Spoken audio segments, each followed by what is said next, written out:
I would say me and Latman are a very solid bot lane. It's very hard for it's very rare for us to fall behind in lane, especially given the current circumstances that we're in the collegiate scene and we've had so much experience in the pro scene.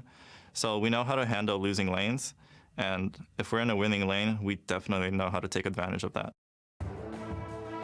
Hello and welcome back to the College Championship presented by State Farm. We're setting up for Game 2 of University of Maryland versus UC Irvine.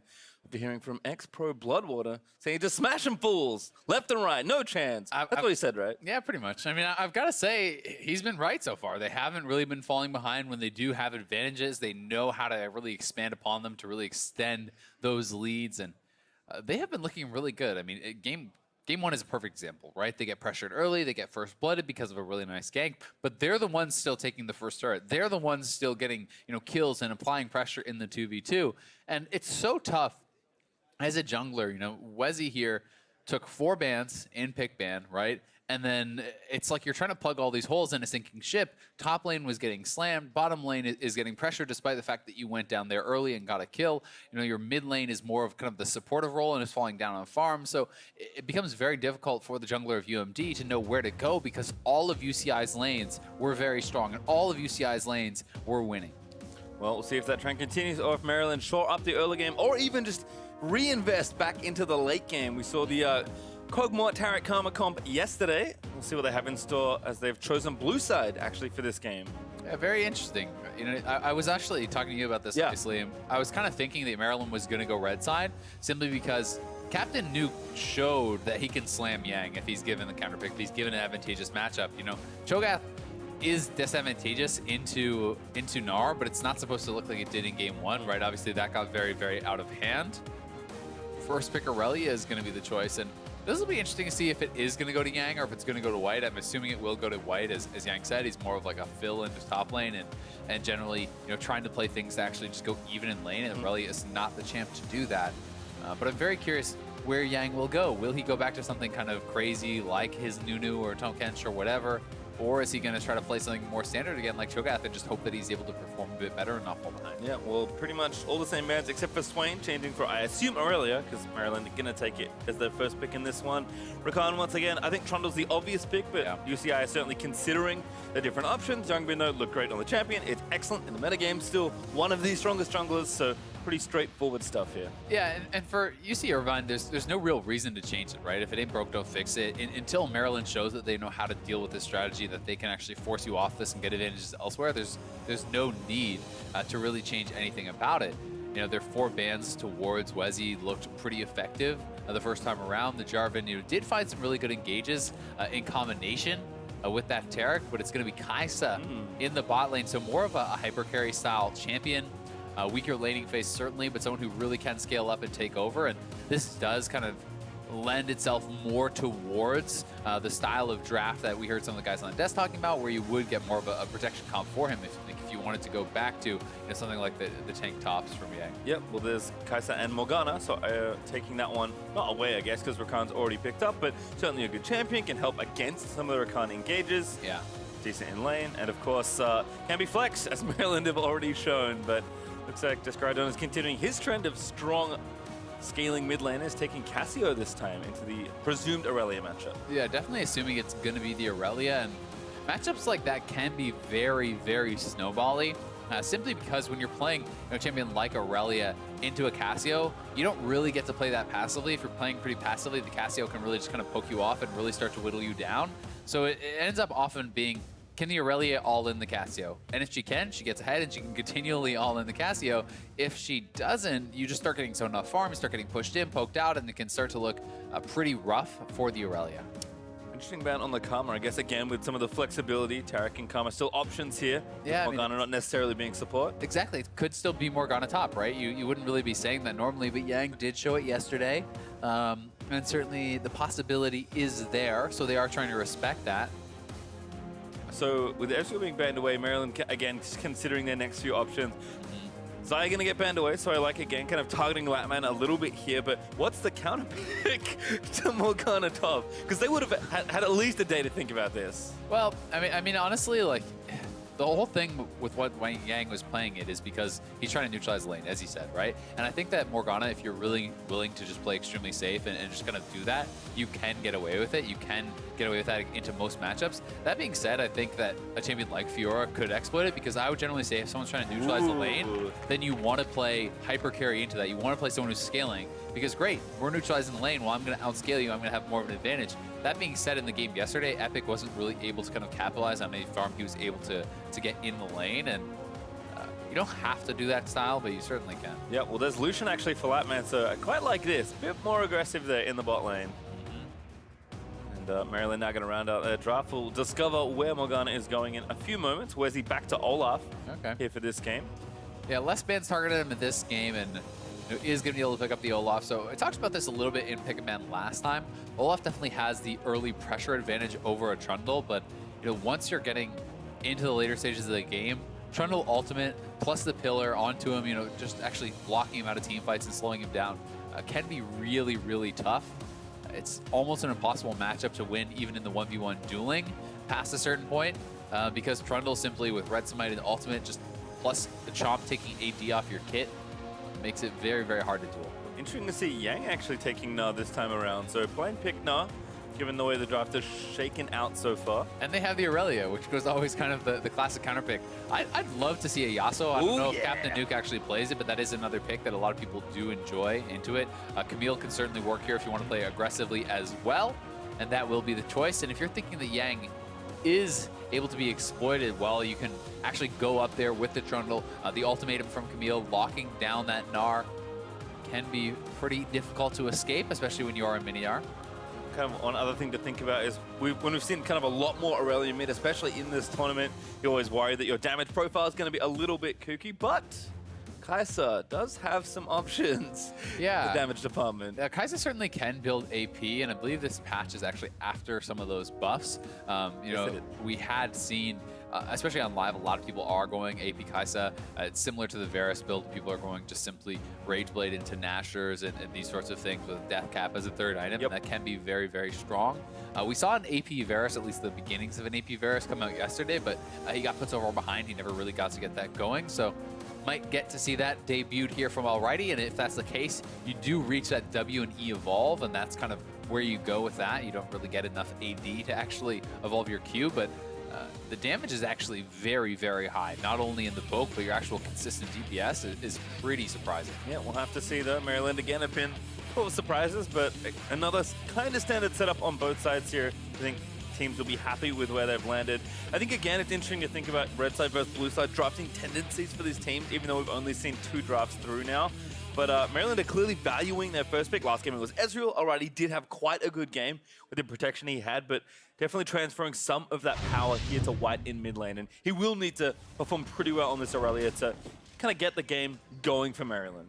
Yep, and you can see Descraton kind of giving respect over to that. The all-in potential is going to take exhaust, and any failed all-in into a phase rush Cassio is very, very dangerous, because the phase rush procs, and Cassio can chase you down, kite you out, and really get some big advantages there. And we've seen how big Descraton has been for the team. So really a lot is riding on White in this game to have a strong laning phase, to have a good performance, for him to really be able to be relevant come the later stages. See if Wezi also can be a bit more aggressive on the Olaf. Certainly expecting a lot of action, but Youngbin has been very intelligent in how he's moving around the map on this Trundle. So Wezi, he's going to check things out. Checks that brush with an axe. Doesn't see anyone. Now sees Youngbin though, and might even fancy a ward. Yep, does go ward the red, but Youngbin just getting an invade ward just in case there's any sort of shenanigans to come from UMD. Yeah, just trying to get a little bit of information, and both junglers looking like they will just start blue. And both of them will know that. The bottom lane is also potential to be pretty explosive here with these 2 ranged supports. If Bloodwater can actually find the engage, and the Black Shield's not there from Quirk, there's certainly pretty heavy all-in potential. Latman on this solution, that can be a very, very aggressive lane pick, but at the same time, if you can catch someone with a binding, these are some pretty squishy players here on the other side. And this is a coin start for the Rakan. He's going to be pretty squishy. Latman is going Doran Shield, trying to give a little bit more respect over to that all-in, but it's interesting to see where they do go with this. Yep, double ignite. Opposite side jungle starts as well, so bot lane from UCI gets here a touch late. nuke early to his lane in top side instead. So once again, UMD have the early push. Nice Q from Bloodwater though, does find the target. Yeah, and he may want to play this lane a bit more passively. You know, seeing him not go Spell Thieves, which is kind of the more aggressive option for Rakan, who can have a pretty powerful laning phase at times. If you are just saying, hey, I can't get hit by a binding, I need to stay back, well, Coin is pretty damn good at that. See White there again. Probably early levels not going to feel too crash hot.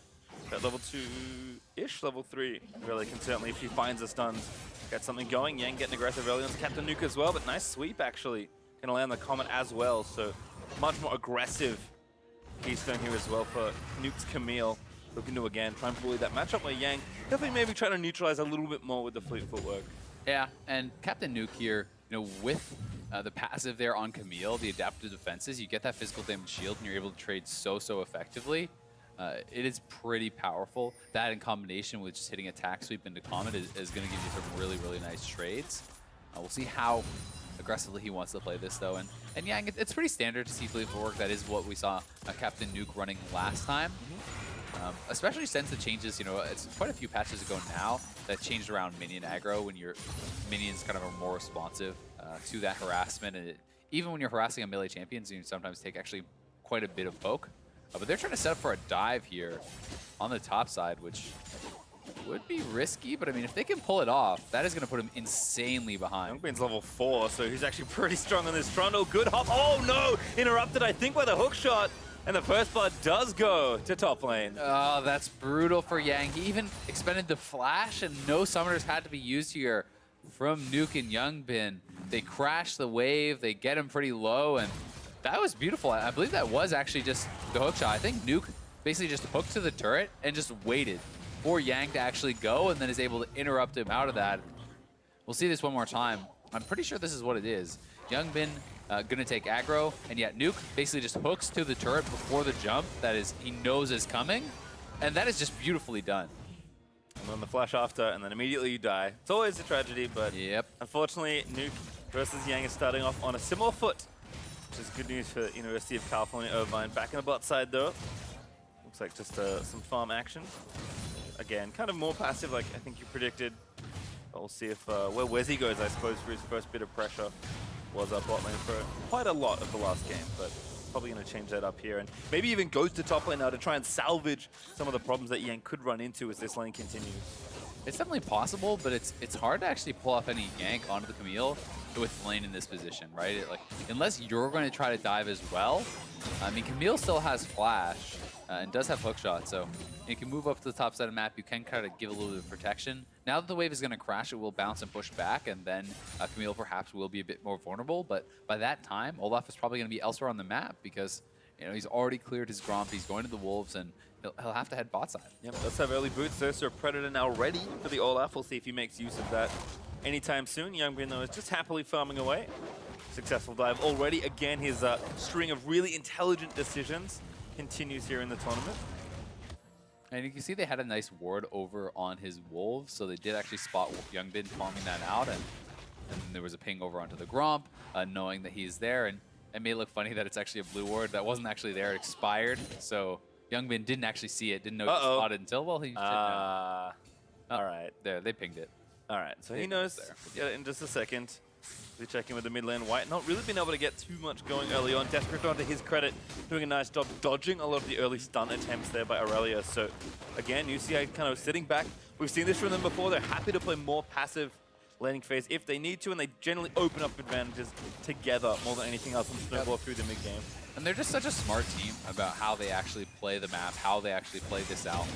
Desperate doesn't need to really make anything happen. He just needs to farm, keep kind of even. And if Aurelia does not establish an advantage, it just gets so difficult for her. Ooh, good smite. Gets himself some health back early and does manage to solo down the Drake. So good control there from UMD. Pick up that first objective. Yeah, grabbing the early Mountain Dragon is not too bad whatsoever. That being said, you need to be able to actually, win some lanes, get to the objectives to be able to convert on it. Mountain Dragon is never one of my favorites early. It can pay dividends later if you're winning, but it's kind of one of the win more dragons to me oftentimes, unless you can do something like sneak a Baron when you're behind. Ooh, good slam actually, but not in turret range. They're going to dive him now too because they still have the ultimatum. Trundle is behind, and has level 6. There's still no flash on Yang. As long as they do this right, this is basically unavoidable. He's going now. Yang again, going to kind of get baited through. Doesn't go too far forward, but Nuke again, still buying some time. They're waiting for the wave, Youngman just needs to run through the turret. Yeah. This is fine. You can just run up through the turret. He's really hesitating, and the wave's in now, but now Yang knows. I'm going to activate the ultimate. Yang does get the hop over. Nuke, oh, doesn't matter. Youngbin with the pillar, able to get the kill. Yeah, there's nothing really for Yang to do there. No one was coming to help, and he played that about as well as he could. You can't actually try to escape through the trundle, so you have to go forward. You have to be aggressive towards the Camille, but when you can't win that either, you're very limited on options, and the game plan becoming pretty clear here for UCI. Play through top, a snowball nuke on this Camille, and that makes a lot of sense with why you're seeing Bloodwater start coin. If your jungler is going to be playing to the top side of the map, you're going to be playing passively, and you're just trying to scale down there. Start coin, play safe, just wait to win on the top side. Yeah, and any lane getting ganked always feels bad, but first getting on top lane is not great. The second one's really bad, because as soon as you use that TP to get back to lane and don't have it, you start losing minions as they crash into the wave, and all sorts of bad stuff happens to you. It's also so depressing when you die at your turret, not only because you lose the minions, but because it means it's stacking and pushing to your opponents. So you're getting set up for another gank already, and that's what happens, because you have to now shove it and crash it on your opponent's turret, or he will freeze, right? And because he is not in a position where he's strong enough to do that, he either gives up a freeze and gives us some minions, or he exposes himself for the gank. So he knows the gank could be there, and he's trying to play it safe, but Nuke just holds the wave, and Yang has to come up and push it in, and now he's dead again. Yeah, and the ulti was not used last time, so now going to dive in onto Yang. He's got his flash, but he can't get out. Maybe finally escapes the pillar, not quite there, but the flash Q from Youngbin is going to try and take down the rest of it. Hookshot again comes back up, and Nuke, his second kill in the lane. I mean, this is just the solo queue classic that can happen to you sometimes. Every top laner has had this happen to them from time to time. If you are not getting help from your jungler, there is almost nothing you can do except give up everything. Really, you know, you could say the mistake was kind of perhaps getting dove the first time, you know, not managing the wave, whatever. But from that, there's no really avoiding this. The only way you can avoid that is by allowing the freeze to happen, which just means you fall even more behind in experience, even more behind in gold, and that becomes very, very difficult unless you're winning elsewhere. And UMD is not winning elsewhere, so it's getting rough. You know, they're going to have to make some plays. They're going to have to make something happen elsewhere because they're going to lose top, and they're going to lose top very hard. Yeah, at this point, top is lost. I think it's safe to say UCI built themselves almost a 2,000 gold advantage pretty much just off that side of the map, or that lane even. Whereas he again is trying to be a bit more active. He's got his jungle and chat now finished. I wonder if Yang thinks he's getting dove again. It might not matter actually. Nuke's pretty strong in the 1v1. No Triforce just yet, but the Shane trades are nice. Yeah, they definitely are.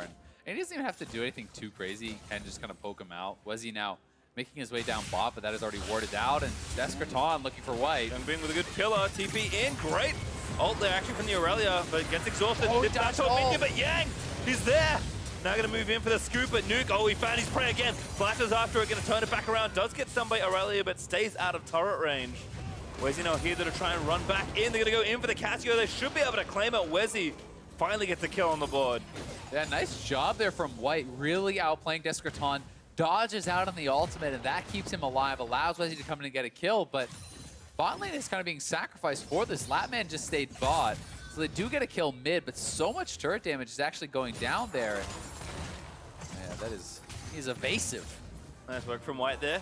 Knew the minions were in a good spot, so he's able to safely dash back around and get them all before he goes back to base. Turret, though, as you mentioned, is low. Latman's been laying into it with his BF sword and a couple of double taps. Wezzy trying to trade on the top side instead, does get the Rift Herald. Yeah, I do really like that from Wezzy. You know, they get a kill mid, they know they have priority around there, so turning that into a Rift Herald is a way to get some gold back, and here's the play once more. White decides he wants to go in. Youngbin spotted on the ward, so it's a full retreat, but the TP coming in, he tries to go in on Descraton, and this W, avoiding so much damage and then dodging out on Descraton's ultimate. Whole team comes in. Captain Nuke diving forward there. They're expending the flash and the TP, and they're so far in. They know there's no way out for Descraton, so we just hold on to the flash, and that is the right choice. Yeah, Quirk also up there as well, but no secondary kill for UMD, so UCI do well to cut their losses. Still the advantage up about the same, sitting in around 2,000 gold, and Break 2 is up in about 35 seconds. See if the team's doing a play for Mountain number 2. Yeah, we'll see if UCI is going to go for it. You know, they don't have teleport, but neither does Yang, and you can see Captain Nuke is kind of cheating down a little bit, perhaps just getting some deep vision, but you know, with bot lane pushing, Latman's going back, he's got his Essence Reaver already, so he's at a very strong point on that one item. Alright, he's going to be pretty far away from that. Ooh, Descadon trying to slow him down. I think maybe got enough, but now going to move in with the ulti. Bloodwater here as well, knocking White around.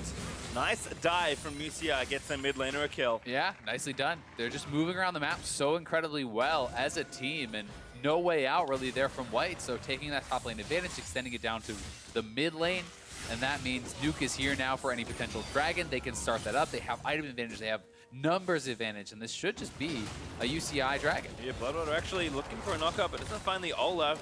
2 levels down, so it takes a lot of damage actually. UCI now started up the Drake, but White is back, no TP. See if he can run there in time. UMD might actually fancy a fight here. I'm actually really surprised UCI is running. Aurelia, they know just respawn. Latman is already on a full complete ice. Kaisa doesn't really have anything, and top and jungler are much stronger. Ooh, Binding finds the Cassio. Yep, goes in, time for the Ragnarok charge up. But still a little low. Yang looks for the scoop, finds 2, finds a follow-up, but Bloodwater again ties up 3 in the back line. Descadon able to kill Yang, he's just not that tanky. And UCI with a long con, find the kill and they'll get the Drake as well. Yeah, at the end of the day, they get the kill before White gets there anyway. You know, UMD perhaps pulling the trigger a little bit too early. They're going to try to trade back with a turret. They probably can actually get this one. The Riptid's going to do a lot of damage to his 3 members there. UCI trying to respond, but see if they're in time. Still 2v3, make it 3v3 as Bloodwater going to move back in. The Binding lands, the Herald down. Successful defense there. Yeah, nicely done from UCI. They should be able to pick that up later, though. At the same time, you know, first turret was actually stopped there from UCI, and now that means Latman gets a solo first turret bottom. So really critical, actually, that UCI was able to prevent that and get all that bonus gold onto their AD carry, who has been performing so well. Yeah, Latman kind of just slowly picking up farm, but watch this exchange again. Yeah, they're going in on Descadon. They hit him with the Binding, and it did kind of chunk him out there, but heal, flash is available. The Latman using that heal on him, and he just flashes out. And from that point, they kind of got a little bit baited. They got a little bit excited, because it was still a 4v5, and you are down gold. They got Descadon low, and we're thinking, hey, if we instantly kill him, we can maybe win this fight, but wasn't meant to be. Not at least that time, as Latman using that gold he just got after all of that play. Pick up his first completed item. Essence Reaver now done, holding about 1,000 gold ahead of his lane opponent right now, as UCI will swap up to the top side to try and take down yet another turret. Yeah, it's interesting to see Latman, you know, he is going for the Essence Reaver. He's going to be going for that more standard, well, less standard, I should say, crit build. A lot of times when you were seeing Lucian, you know, on this patch, it was still kind of Blade of Rune King, Black Cleaver, that sort of stuff. But this is a better scaling build, and because they were playing it pretty passively early anyway, I think it makes a lot of sense. And is going to give them a lot more damage in the later stages to actually be able to deal with those tanks. Yeah, you can see actually playing pretty aggressive. Youngbin coming up is signaling why. UCI again trying to really force onto this objective. They already know that Nuke with a Trinity Force not quite there, but a Fade Machine and a Tiamat, meaning he should still hold an advantage in the 1v1. White getting it chased down, pill it away. Good stun though. Descadon gonna get jumped up by the Olaf, but they're dancing around. White able to get the counter kill. Now they're TPing in to try and get in onto Youngbin. Where's he trying to force to flash away? Yang actually going to get some gold here as he TPs in for the next kill. Yeah, they actually gave the kill to Yang there, but White and Wezzy just charge in and just run down Descadon, just bursting him out. And he may need to go for something like a Zhonya's pretty early on, and I think that may be what he's doing now with that stopwatch, because there is a lot of dive between the Gnar, you know, the Kaisa even can dive in, as well as the Aurelia Olaf. Like, that is pretty scary engage, and definitely needs to be able to kind of survive those early moments of the fight. Yep, UMD doing a good job again, picking up gold where they can. We'll watch this play again. It started as a gank that looked good, and it ended very poorly. Yeah, just a really good counter gank, honestly, here from Wezzy. He's in position. Youngbin and Descadon think they've caught White out, but that's something that you should be able to read, honestly. Anytime a mid laner is not running to his turret and is then running straight to the other side of the bush, that's almost always means, hey, the jungler is there or support is roaming up. Like, someone is usually there to defend.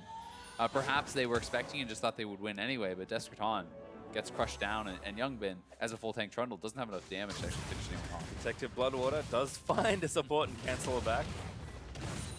Nice blind Q, and as a result, bit of extra pressure. Turret's going to fall, though maybe not, as White roams up to try and pressure into the top side of the map. UCI got close to taking another turret, but not just yet, at least.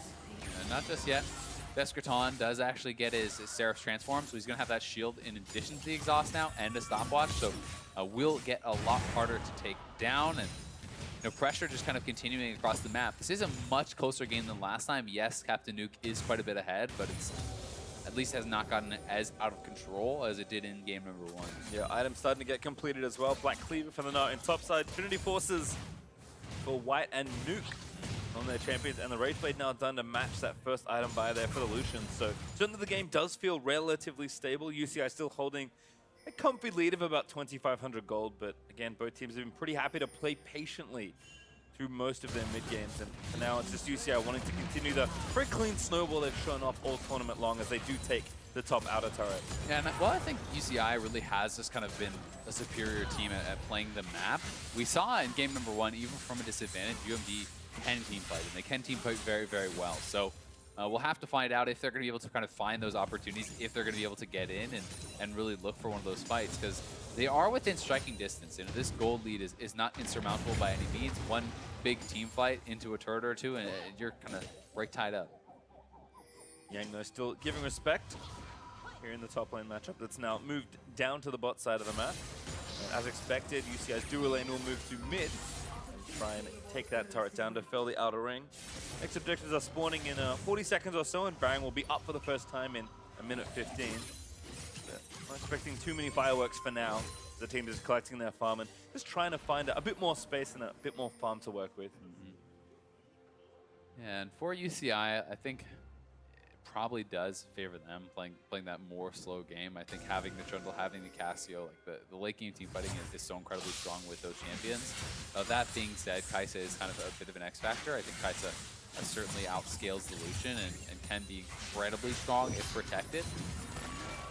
And while there isn't like a traditional protection comp, we might see a fight here. Yeah, White gets ulti. Young going to try for the pillar, but again, Wesley backing onto Descraton, but he's so squishy. Bloodwater actually gets credit for the kill. White with the ulti already. Quirk flashes in, gets the stopwatch ulti, finds a couple, but it's not enough as Bloodwater finds himself with a double kill. Some supportable combat there from Bloodwater, picking up a couple kills. 2 for 0 though for UCI, as stopwatch coming in handy for Descraton already, and they're just going to move it over to the Dragon, try to take another neutral objective here.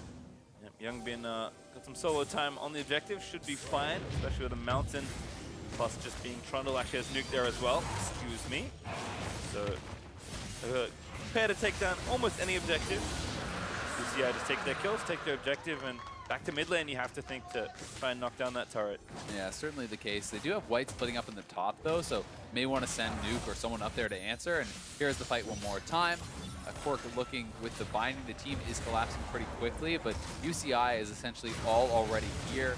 Their 5th member, Captain Nuke, is first to the fight of the top laners, and Wesley, very, very squishy, just gets absolutely burst down, despite the fact that this was a really nice Morgana ultimate. The team was already kind of in full retreat. The jungler was already down. The top laner was not there. You know, had everyone been there when Quirk got that ultimate, it could have meant a turn in the fight, but not able to get much. Descraton also dodging that binding, which I missed the first time around. Fancy feet in this lane, it's felt like, which is always a property you want from a Cassio, because when you get caught, you tend to die pretty quickly. Yep, and with the phase rush, if you are really good at juking out, it becomes even easier for you. Once you proc that, it becomes so hard to actually catch this guy. You hit a Q, you get the bonus move speed, you get that proc of phase rush, and you can't really be slowed down, you can't really be caught up to. Allows you to kite out and chase down very easily, especially now in combination with the Rylai's, which is going to be, I think, a really, really good buy against a team like this that is kind of, more of a binary kind of dive in, chase you down type team. Yeah, pretty short ranged as well, so like the purchase, certainly, there from Descraton. UCI still holding a pretty nice gold lead, sitting around 4 to 4,500 gold. And again, fishing with Pillar, but nothing caught this time around. Alrighty, and Quirk just defending the mid lane turret for as long as they can, but of course with Baron now on the menu for these two teams. UCI are going to move their vision over to that side, and actually mid laners have swapped up as well. White's been split pushing for a couple minutes now, but Descraton's gone up to match. Yeah, I can see fairly defensive builds too, for UCI in a number of the slots. Rylai's giving you, the slow as well as some kind of self-heal and some more HP there.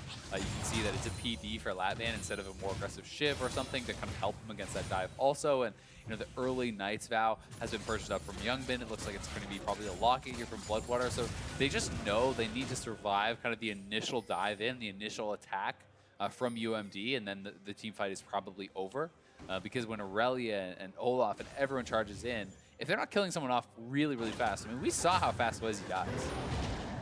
Also note that Nuke is still a nuisance here with a big CS lead in the matchup. Trinity Force has now been finished, so Camille starting to scale right the way through this mid game, and with enough pressure here in mid right now, they're going to get some pot shots onto the turret at least, but Wezzy back in, gets pillared. That feels bad, man. Yeah, and this is why Trundle is so damn annoying for an Olaf. Yes, Wezzy can be more effective in the early stages of the game, but in the later stages, Olaf just tries to run straight in. Either you pillar the Olaf out, or you actually pillar behind the Olaf so his teammates can't join him, and then you ult him and you just kill him. And here comes the gank. Yang with the setup. Pretty much a solo effort there for Nuke, but Young getting there for a bit of moral support. Drops the ult, and that's a kill on the bottom side, and because they're trying to go down and support him, that means the mid lane turret is going to get cracked as well. Oh no, maybe some extra here. Ragnarok burnt. Flash also used by Wezzy. He gets out, but it's a heavy price to pay. Spending the Ragnarok, spending the Flash to get out of there means there's even less chance of being able to find that engage. It means the slow kind of whittle you down style that UCI loves to play is going to continue even more easily. And again, they back off. They take all the money that they just got and continue to slowly but surely extend this gold lead up to about 6,000 gold now. And it starts to feel like things are breaking apart a little, but Nuke really played this quite well. Yeah, I mean, it's a nice dodge there from Yang, but he's so down in items. And look at the Trundle, how much damage that does in combination with that third hit from Nuke and then moving back up into the jungle. They're waiting for Wezzy to come up, and Wezzy obliges. And that's going to mean he has to bowl the Ragnarok, has to bowl the Flash, so they get a kill, they get the Summoner, and the ultimate down. Good things happening. That's what I was waiting to see from Captain Nuke. What was the next item here? Had the team out early on, just going to get through the lane and help with the farm, but it is Ravenous Hydra, so certainly signaling some side lane action. Yeah, I mean, hey, if you're going to go Blade the Rune King on Gnar, I think you're going to go Ravenous Hydra on the Camille. And this is a very clear game plan that they obviously have. They believe in Nuke's skill in this 1v1 and know that he can snowball a game if they put him ahead. We saw the interview yesterday from UMD. Yang was saying, hey, he's more kind of build into top and mostly just trying to play to stabilize lanes, and that's why he was going these tanks, these kind of oddball picks. It's very difficult to be able to stabilize a lane against a great carry player. Oh, Nuke is locked down alrighty. Kai's trying to dodge out of the way with the supercharger, but no chance at all. The ult there from Aurelia, Vanguard's Edge, trying to again get something back, but now the flank also going to get stopped as Wezzy not going to get knocked off, but is going to be stopped here by Desperaton. UCI find 2 kills as Carry's going down. And that's probably Baron, unless Youngbin actually dies here. Ooh, Flash is good, the ult's great from the Casio, and now Bloodwater trying to zoom in, Charms too. There's Nuke unstoppable as he takes down the Aurelia. Make it 3 as they go straight to the Baron. Yeah, and I think Youngbin should just stay around. I mean, you have Bloodwater on the Recon to heal you up. You can actually proc your Q off of the Baron, which is really, really strong for that AoE healing. You see him shielding them up. And Casio just slays Baron, plus you have a carry top and a very strong Lucian. It's going to be theirs very, very quickly. And as soon as the Baron dies, you get about a bajillion health. Squad's out as they Baron recall back to base, and Nuke now starting to extend this lead into other lanes. Yep, he finds the flank onto Alrighty, rejecting the ultimate there from Kaisa. A lot of people don't actually realize the Kaisa ultimate is not a teleport. It is just a very fast dash, essentially, is how it is coded. So you can actually get bound out of it by a Lux, interrupted by a Camille. No matter what it is, if the timing is there, that can be stopped. And we saw how good Captain Nuke was on the interrupt on Yang. Gets another there in the mid lane. Yeah, and Yang also in a spot of bother. Peace. Whee! Hook shot around, didn't even use the Trundle Pillar for the style points, and level 16 as the ult's going to come back off cooldown. UCI straight to Drake as well for a bit of extra credit. Yep, they're going to get the Drake, and UMD doing what they can. They're pushing out the waves. They know their top laner is dead to rights, so they're going to shove the waves, try to delay the Baron push, but Nuke will be pushing in with Baron minions in the bottom lane, and you can see the rest of UCI is kind of grouping around that. They have minion waves going to be coming in the mid lane, coming in the bot lane, and they can really go wherever they want, because with this Baron buff, the minions are going to be so powerful, and they're already so incredibly strong. Well, Nuke is going to bot tier 2.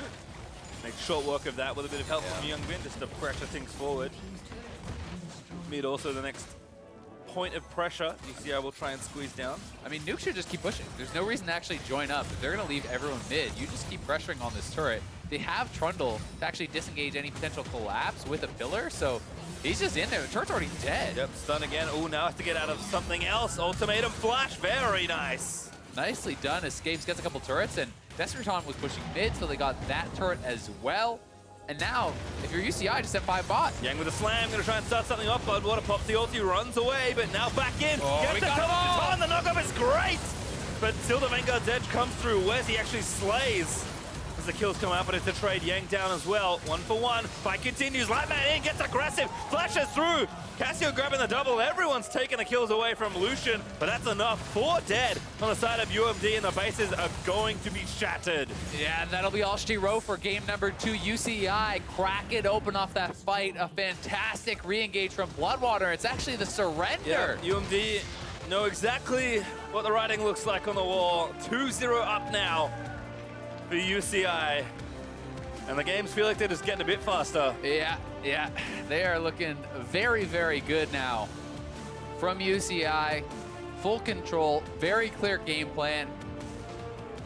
But not much you can really do about it when they're executing it this damn well. It's very, very difficult for UMD to really respond. You can look to top lane and say, okay, well, Yang, he shouldn't be getting this far behind. But this time, it was honestly such a hard camp from Youngbin in a matchup that can really snowball against you. So on his own, there's not much he can do. And you can say, okay, well, Wezzy should be up there helping him. But at the same time, well, you picked Aurelia mid that you kind of need to play aggressively around and try to get that going. It gets really hard, right? Yeah, that's the thing, right? Like, yes, top lane is in a huge amount of trouble, but it's not like the other two sides of the map are doing much better. Yeah. Like, UCI, yes, they're clearly able to play to their top laner and kind of get counter pick and play that way. But also the rest of the players are really good. Bot lane neutralized well, Descraton dodged basically every Aurelia stun.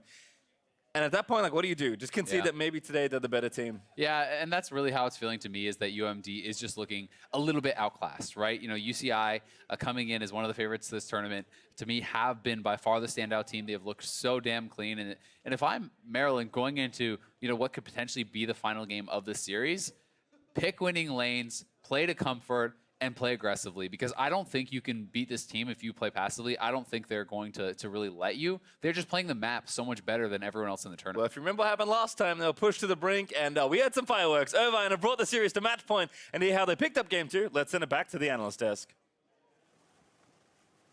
Thank you very much. Yes, 2-0 in this best of 5 for UCI. The expectation was that they were the stronger team. It certainly looks like that right here. We can see the champ select in just a second right there. Top lane counter pick. We talked about that being potentially a weak point for UMD, and now we get the Camille to face off against Gnar. Seems like a recipe for UCI success. Yeah, we saw Yang once again try to play one of the more meta picks, and we saw Captain Nuke counter that by picking the Camille, along with some help from his jungler and Youngbin. Yeah. He was able to pick him off like several times under tower, and then solo kill him eventually, I believe. Just a lot of that happened. Kind of ran him over. Yeah, it was a pretty rough game, and especially it felt like, on the side of Maryland, they just took too many volatile picks, or not necessarily volatile, but picks that want attention. So you have Kaisa and Aurelia already locked in your first 2 rotations, and the Gnar blind against Captain Nuke, who's been doing a lot of very aggressive plays. It felt like a little bit of a volatile matchup, because Gnar blindable does have his counter picks, and you're kind of opting into that when you play that against Captain Nuke. I want to devil's advocate a little bit for the draft of UMD, because Olaf's supposed to be winning the jungle matchup. He's the substantially better early lane. So if you can push all 3 lanes and Olaf has pressure on Trundle, that might be a way where you can play an early game style and just to defend it, right? Of course, they seem to be outclassed as players, outclassed as the team, so I think everything looks bad when your opponents are better than you, but I think there was logic to what they were doing. It was winning matchups in every single role, but it fell apart. Individual plays, of course, great. We have a replay roll of all the top lane shenanigans. It was, Captain Nuke is just freaking bonkers this series. Yeah, Captain Nuke's Camille was very impressive. The way he hung on the wall there in anticipation of the Gnar E and then timed that one perfectly was something he did a couple different times. And then once they got that lead, the Gnar Camille matchup's not supposed to go bad for the Gnar till post 6 and usually an item or something like that. And it doesn't really get bad till about 2 items. And this went pretty south at about 5 minutes in the game. So he just kept getting bullied once Youngbin knew that this lane was basically blown open. He could go up there whenever he wanted and continue to find kills. And like we said, the rest of the map, which is usually going to want their jungler's attention, is suddenly going to need Wezzy up there. Yeah. And even then, you're probably not going to win that 2v2. Yeah, and something else I'd like to touch on was Quirk was actually taken off Taric this game, whereas usually in the previous game and in other games I've seen him play him, especially in the Big Ten, his Taric was particularly impressive to me. His Morgana, he wasn't able to do a whole lot, and I consider Morgana a pretty hard counter to Rakan. And I think they went even in the bot lane, so maybe he needs to go on something he's more comfortable on or try to pick up that Taric earlier so it doesn't get second phase banned. They just have to change something up where they're more comfortable and are able to team fight a little better. Yeah, it's like you play those like Morgana, Nunu tops, whatever. Like something to like nullify what seems to be a player advantage. Like find some way to go equal to some degree. And as you mentioned, like get the Taric something priority that you can win through somewhere else on the map. Yeah, and I think for Wezzy's part, he's mostly been pretty good. He showed up in a couple of those mid lane ganks, and it's one of those things where if you're looking at that and you're saying, well, our top lane is suddenly not 0-3 10 minutes in the game. Our bot lane, yes, not doing as well as they maybe should in that matchup, or at least relatively even. And then if you can start playing around mid lane and some stuff like that, maybe you can start working in your favor. Right, we saw like their bot lane looked very good before. For example, the Kog'Maw performances from yesterday were really solid, and maybe they can have that work again. Because we saw like in game 1, they were like able to win team fights sometimes. Other thing we wanted to run though is a quick replay roll of the team fight that basically won the game. Nuke once again right here, and just quick interrupt. No killer instinct for you. Gets the first kill that way. Yeah, it's those kinds of plays that are so impressive when you are able to clearly anticipate what the other player wants to do and set yourself up to interrupt it. And then after that, the enemy team's primary damage threat is down, so it's mostly chasing down the stragglers after this, and that gets them their bear and effectively closes out the game here.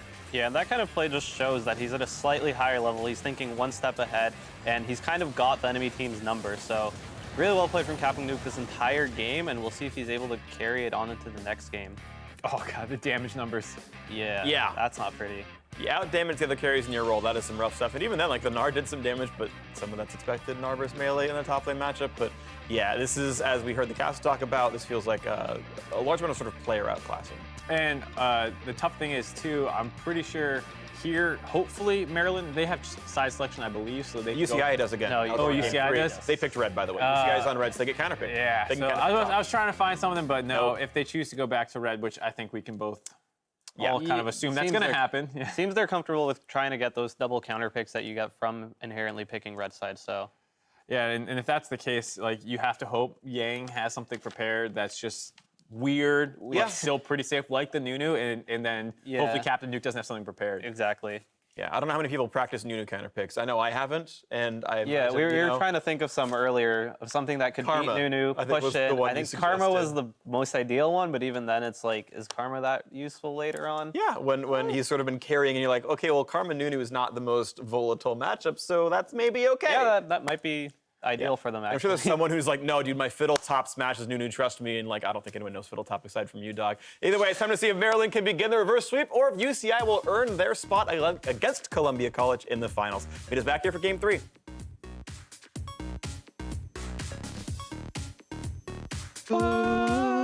Now, listen, I hate this because this song ends up stuck in my head all day when we sing it. Dude, this song's gonna be stuck in my head all laning phase, and that's okay. If they can pull it off, that is going to put him insanely behind. Youngbin's level 4, so he's actually pretty strong on this Trundle. Good hop. Oh no! Interrupted, I think, by the hook shot. Go for cast, just go for cast! Cast! Okay, nice. Hold up. Morgana. Stopwatch. Kill Morgana. I'm exhausted. Nice. Oh, Nuke is locked down already. Kai's trying to dodge out of the way with the supercharger, but no chance at all. 1-for-1. Fight continues. Lightman in, gets aggressive, flashes through. Cassio grabbing the double. Everyone's taking the kills away from Lucian, but that's enough. 4 dead on the side of UMD, and the bases are going to be shattered.